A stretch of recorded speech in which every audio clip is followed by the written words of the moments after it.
கன்னிராசி அன்பர்களுக்கு கூட்டு தொழில் ஓரளவு எதிர்பார்த்த அனுகூலம் கிடைக்கும். புதிய வருவாய் கிடைக்கும். முதலீடுகள் பெருகும். சிறு பயணங்களை தவிர்ப்பது நன்று. தேவையற்ற அலைச்சலை தவிர்ப்பது நல்லது. சொத்துக்கள், வீடு, வாகனங்கள் வாங்குவதை விற்பதை தவிர்ப்பது நல்லது. தள்ளி போடுவது நலம் தரும். திருமண தடைகள் நீங்கும். புதிய வரன்கள் அமைவதற்கான சூழல் ஏற்படும். நண்பர்களின் உதவி கிடைக்கும்.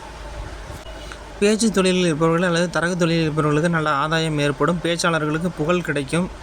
குடும்பத்தில் சின்ன சின்ன பிரச்சனைகள் ஏற்படும். தடித்த வார்த்தைகளை பயன்படுத்துவதை தவிர்ப்பது நல்லது. இல்லையில் வீண் பிரிவு ஏற்படும். கூட்டு தொழிலில் ஓரளவு முன்னேற்றம் இருக்கும். புதிய வருவாய் கிடைக்கும். முதலீடுகள் கிடைக்கும். நண்பரிடையே சின்ன சின்ன மனக்கசப்பு பிரச்சனைகள் ஏற்பட வாய்ப்பு இருக்கும். பணம் கொடுக்கல் வழங்கலில் கவனம் தேவை. இன்று உங்களுக்கு ராசியான திசை வடமேற்கு. ராசி நிறம் கருப்பு ஊதா. ராசி எண்கள் 4, 6, 8.